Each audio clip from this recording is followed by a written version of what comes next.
Behold unto me, dear viewer, and hear the saga of CPC Gamer, master of this, the letters play of LSD, the dream emulator.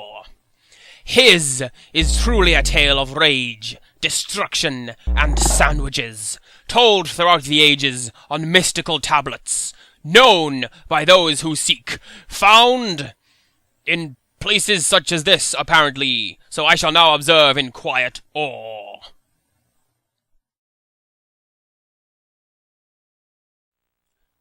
Well, thanks a bunch for renewing my intro game. I was going to come up with this whole expanded universe backstory for myself, based on what happened while the last episode was processing, but I guess we're just not going to get into it. And the weirdest thing, that dream is not one that I've translated, so I'm going to have to do even more work to get it into English. It's weird, there are 48 dreams in the game, and I've gotten 28 of them translated, so odds are I should know what that one says, but I don't, so there you go. I mean, I thought it was going to be Water Cat, given how often the game throws it at me, but it isn't. I suppose it makes sense they're throwing repeats at the player. I mean, the Dream Diary talks about repeated dreams. Like, there's one where the author watches a dog die on 2 consecutive nights. And there's one dream she keeps having about a bus on its way to the violence district. No idea what that text dream was about, though.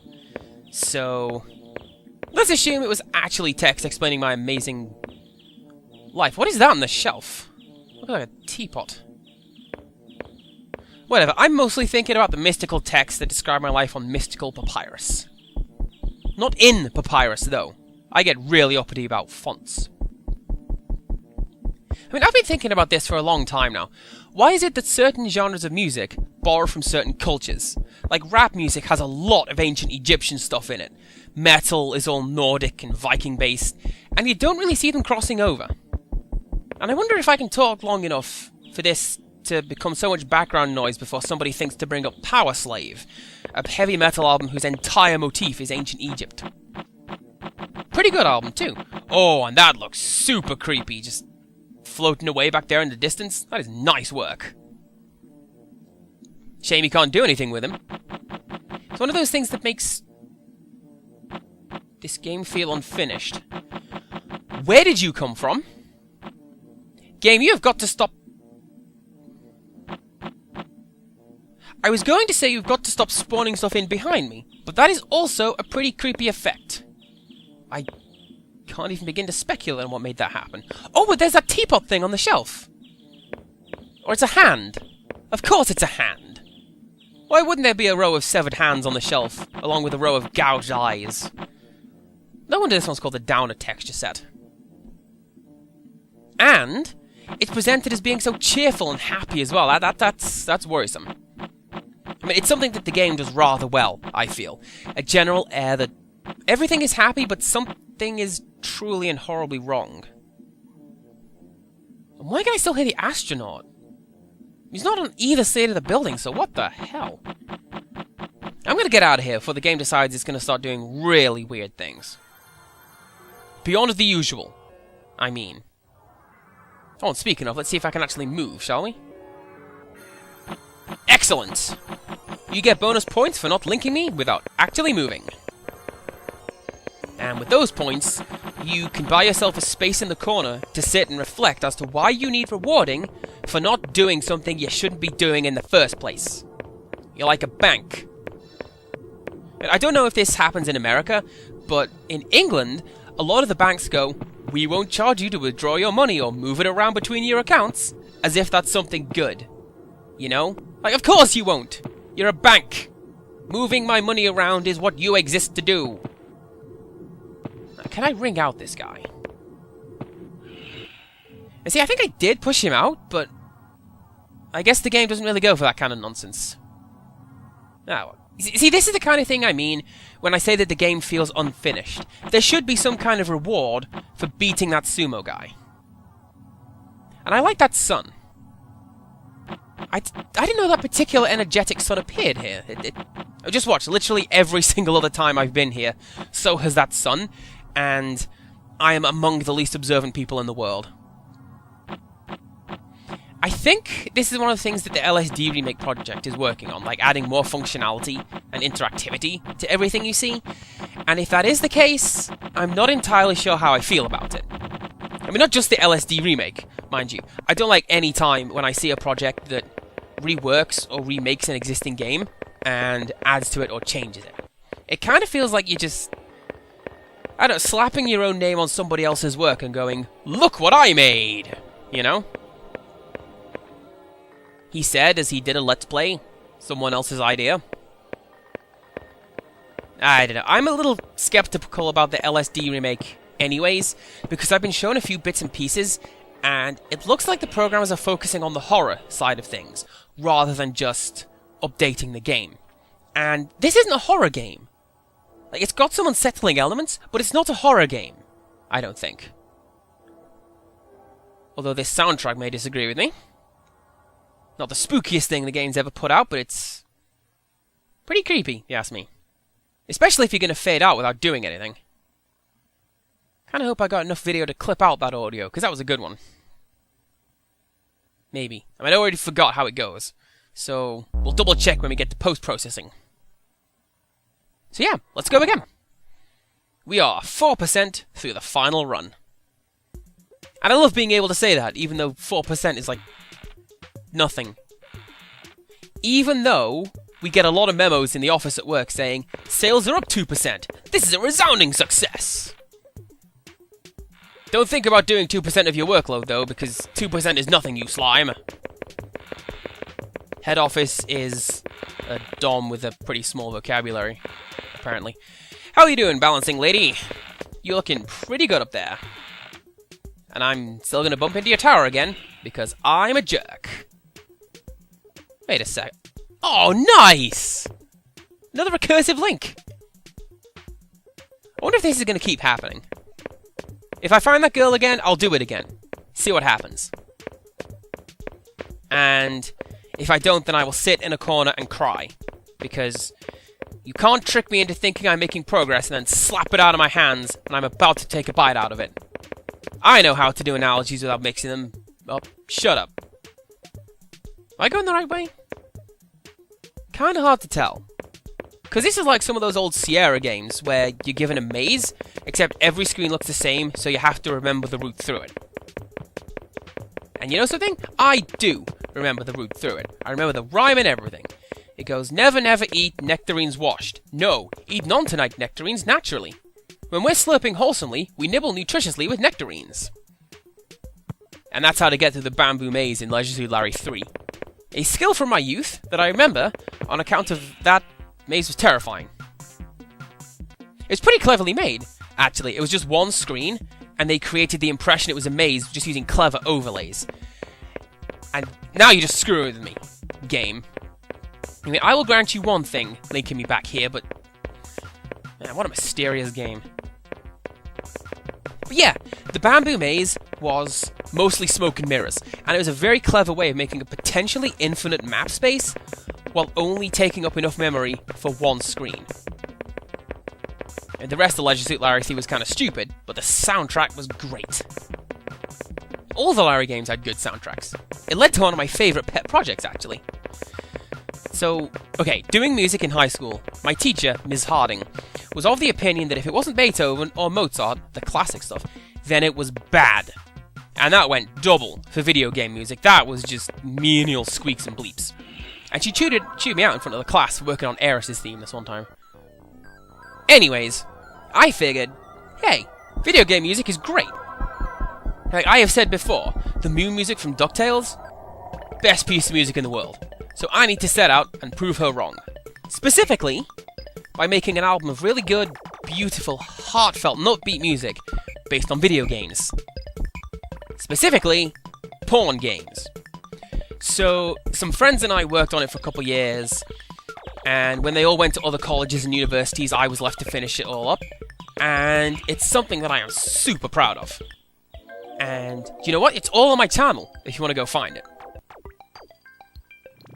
Although maybe finish watching this video first, because who knows what's going to happen? Wait a second. This isn't the alien. This isn't where the alien in the floor is meant to be. Like, that's its neck in the...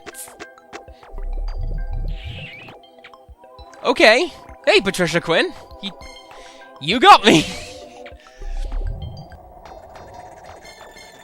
So, that's why I have very little time for raw jump scare games. Like, if you can replace your monster with a textureless, like, 20 polygon model and get the same effect, you are not a very good designer. Ah, well. Here's me taking swings at more popular things than I. That's pretty much how it goes with these things, right? Oh, and I just noticed. The last time I came here, I asked if the walls were pulsating. From the look of it, the answer is no. It's just the game's engine rendering things all wuzzy-like. Oh, hi! That certainly serves me right for coming here and checking for bodies so often, doesn't it? Man, you're like buses. Are you gonna come out and complete the quintet? Nice! In as much as this can be considered nice and not quintuple homicide.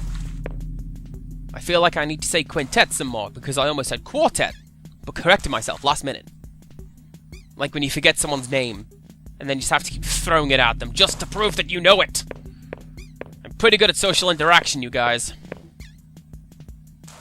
Now, I did a bit of reading up on the wiki. The hanging woman, the one on her own, not the Newton's cradle back there, she apparently has scripting where she can drop to the floor and follow you round.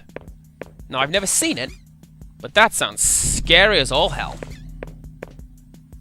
I forget if I've ever seen her actually move from the lamppost. And I think I have? I think I've seen her drop to the floor. I need an obsessive fanbase to check on everything I upload and point these things out to me. I mean, I cannot reasonably be expected to remember everything that I've ever said and done. That would be weird. That's what other people are for. Just incessant cataloguing of everything I do on Wikia. And now I'm thinking of that one game called Quartet. Pretty fun arcade shooter.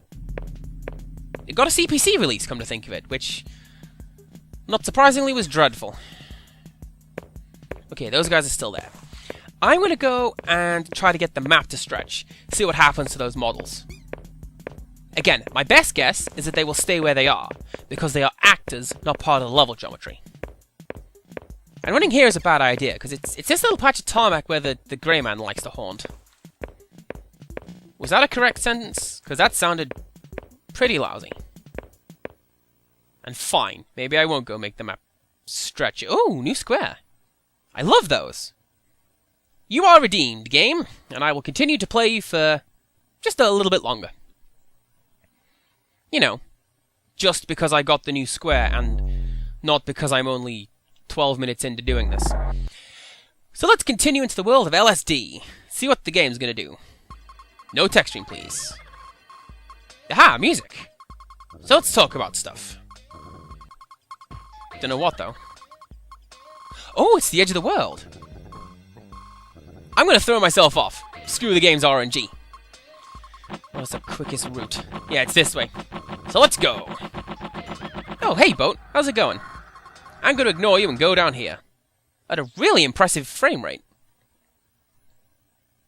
And see, now that is something I appreciate. Game. I didn't quite hit the same square as last time I shot up to the top of the board, but it's close enough that it gives me some sense of consistency. Like, as if I had some say in getting up there. Well, let's go again. I wonder what kind of effect that'll have on tonight's stream. You know, that last night's stream was all kind of crazy. I mean, not really. But the result on the dream chart, that was bananas. And if I'm anywhere near the edge of the map, this is going to be just as wild. Game you shouldn't have. Actually, I don't think you did. But whatever, I'm going to trudge this way and see if I can find something. No, actually I'm going to trudge this way, because it's closer to the edge, I think. And, you know, trudging to trudge. The grim, depressing, yet determined walk of a man who has nothing left but to soldier on. And I think this is the entrance to the temple. And if it is, that means I'm within reasonable running distance of the edge. Okay, let's go. Thought I got hooked on the edge there. Actually, I think I'm going to go to the pit area. See what happens when I jump into the pit. I think this is the pit map. I don't know. I'm only used to exiting it via the Z-axis, not X and Y, so... this could be fun. I mean, I don't think this is going to give a crazy result on the dream chart when we're done, because we've had quite a lot of travel in this dream. And I'm traveling to a new, smaller location, so the game's RAM is going to be full of that, rather than the huge world map.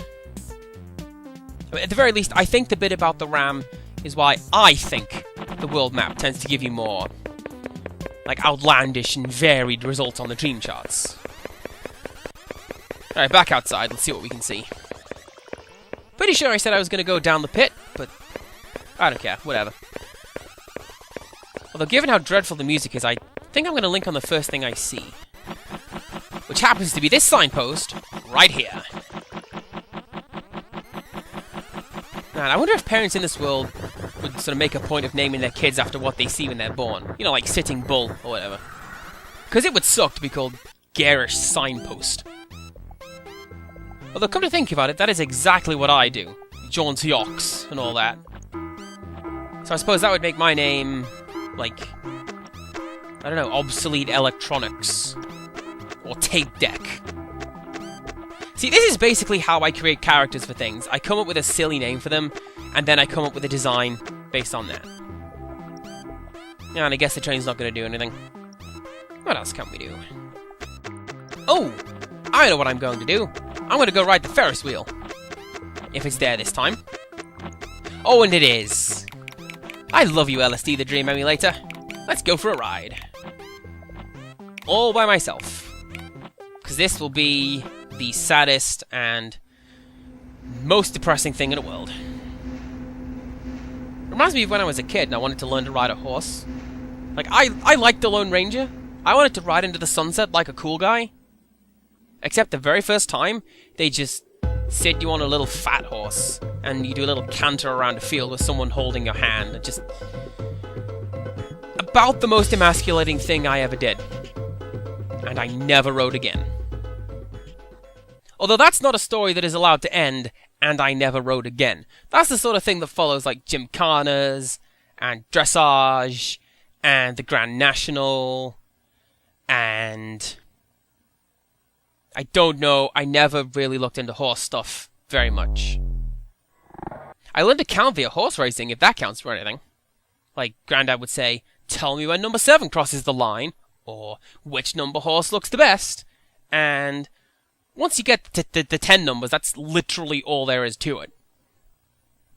Oh, and how's that? I'm outside. I thought it was going to be a tech stream with a deafening silence and all. Oh, let's see how this goes! It worked pretty well a couple of dreams ago, so well then. Not entirely sure what to make out of that reading, but I guess the game didn't particularly agree with what I did. Nice work on landing between the alien horns, though. That's a pretty fun one. Okay, one last run, and then we'll call it for this episode. Unless I'm by the edge of the world again, in which case I'm going to jump off. Oh, that is mean, game. Well, looks like we're doing a regular episode tonight. Which is a shame, because I geared myself up to just throw myself off the edge of the world and collect a weird ending, so I have precisely nothing ready to say. And it's even more silence. Really not going to make this easy for me, are you, game? I mean, I often feel like I should dub in my own music when something like this happens, but that would ruin the feel of the game. You know, I wouldn't want to misrepresent what's going on in the game and making it look like it's, you know, content-y. That'd be mean. Admittedly, when you play the game by yourself, like, you don't have an Englishman talking in your ear the entire time. Unless I actually am in your house at the time. And who's to say that I'm not? I mean, maybe this entire video was buying time enough to creep into your house so I can stand behind you and wait for you to turn around so I can shout at you. I'm joking, of course. But seriously, don't turn around, because it hates when you do that. One of my favorite things in horror games is when something that isn't part of the plot becomes part of the plot. And PT has a really good example, which is surprising because PT is awful. Like, there's a radio that's recapping the backstory of the game, and it will say, for example, a man was found dead in his house this morning. There's something in the water. Along with his wife and 3 children. And it's that kind of really subtle little reality glitch, if you want to call it that. It's just fantastic when you do it right. And generally speaking, that would be why I like Silent Hill games as much as I do. Because for the most part, they are beautifully subtle. And my favourite one, Silent Hill 2. Maria refers to James by his name throughout the entire game, even though he never tells her what his name is. And if you know the plot, you'll know why, and you'll know why that's brilliant. Okay, you did this before. Are you going to drop me? Yes, indeed you are. Super. Well, that's it for this batch of LSD. So, join us next time for something else. And until next time... Man, I'm a horror game creation genius.